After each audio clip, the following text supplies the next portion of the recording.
Greetings, my name is Mitzi Weinman and my company is Time Finder.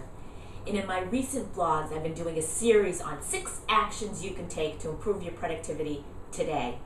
Time tip number 1, break down your actions into small, bite-sized, doable pieces. Time tip number 2 is to anticipate and be clairvoyant. Time tip number 3 is to capture your to-dos in a good support tool. Time tip number 4, start your day off doing a priority. And here's time tip number 5, learn how to say no. No is a small word that has a huge impact on your productivity.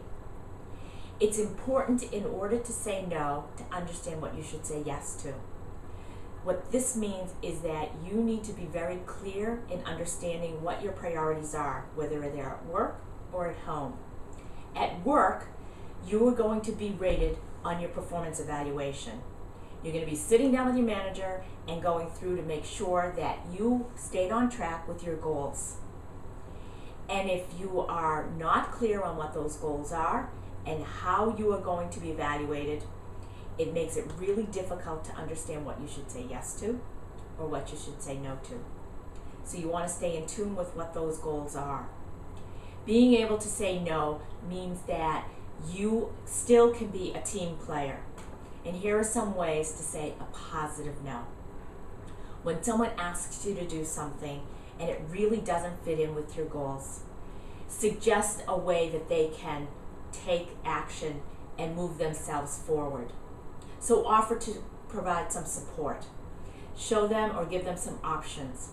Provide resources, perhaps somebody else that is better at it than you that can help them. Or perhaps you might be able to do a part of something for that person, but not take on the whole action that they're asking you to do. It's important that you come across as positive and supportive, but it's very important that you're clear on what you will do and what you won't be able to do.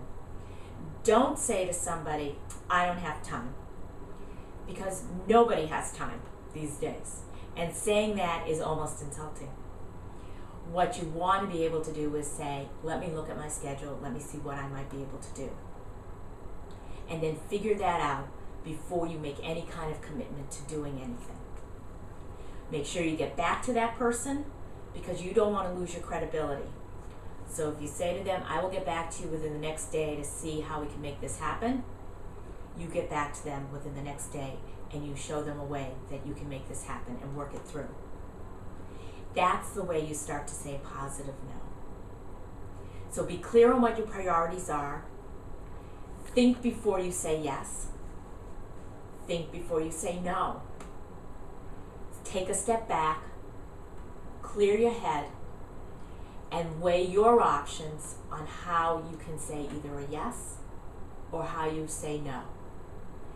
Thank you, and remember, time tip number 5, learn how to say no. My name is Mitzi Weinman, my company is Time Finder, and I look forward to sharing future time tips with you. Thank you so much.